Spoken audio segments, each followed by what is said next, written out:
யோசுவா 14ஆம் அதிகாரம். கானான் தேசத்திலே இஸ்ரவேல் புத்திரர் சுதந்தரித்துக் கொண்ட தேசங்களை ஆசாரியனாகிய எலெயாசாரும் நூனின் குமாரனாகிய யோசுவாவும் இஸ்ரவேல் புத்திரருடைய கோத்திர பிதாக்களின் தலைவரும் கர்த்தர் மோசேயை கொண்டு கட்டளையிட்டபடி சீட்டு போட்டு 9.5 கோத்திரங்களுக்கும் சுதந்திரமாக பங்கிட்டார்கள். மற்ற 2.5 கோத்திரங்களுக்கும் மோசே யோர்தானுக்கு அப்புறத்திலே சுதந்திரம் கொடுத்திருந்தான். லேவியருக்கு மாத்திரம் அவர்கள் நடுவே சுதந்திரம் கொடுக்கவில்லை. மனாசே எப்ராயிம் என்னும் யோசேப்பின் புத்திரர் 2 கோத்திரங்கள் ஆனார்கள்.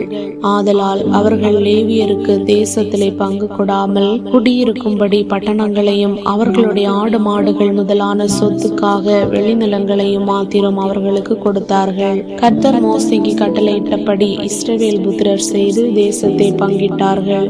அப்பொழுது யூதாவின் புத்திரர் கில்காலிலே யோசுவாவின் இடத்தில் வந்தார்கள்.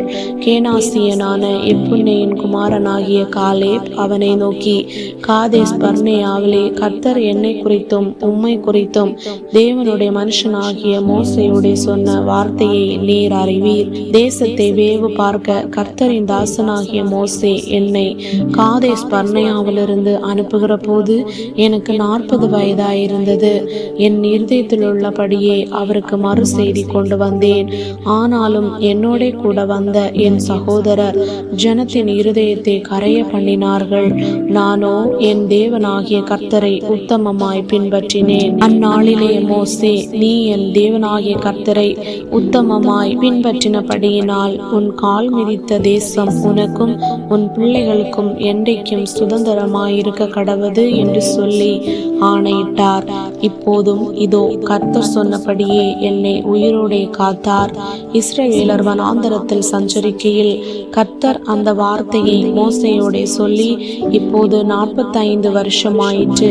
இதோ இன்று நான் 85 வயதுள்ளவன்.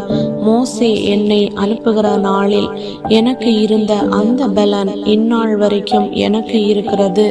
யுத்தத்திற்கு போக்கும் வரத்துமாயிருக்கிறதற்கு அப்போது எனக்கு இருந்த பலன் இப்போதும் எனக்கு இருக்கிறது. ஆகையால் கர்த்தர் அந்நாளிலே சொன்ன இந்த மலை நாட்டை எனக்கு தாரும். அங்கே ஏனாக்கியரும் அரணிப்பான பெரிய பட்டணங்களும் உண்டென்று நீர் அந்நாளிலே கேள்விப்பட்டீரே. கர்த்தர் என்னோடு இருப்பாரானால் கர்த்தர் சொன்னபடி அவர்களை துரத்தி விடுவேன் என்றான். அப்பொழுது யோசுவா எப்புன்னேயின் குமாரனாகிய காலேபை ஆசீர்வதித்து எபிரோனை அவனுக்கு சுதந்திரமாக கொடுத்தான்.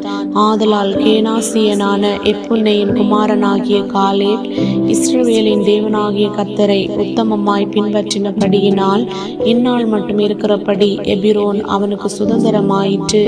முன்னே எபிரோனுக்கு கீரியாத் அர்பா என்று பேர் இருந்தது. அர்பா என்பவன் ஏனாக்கியருக்குள்ளே பெரிய மனுஷனாயிருந்தான்.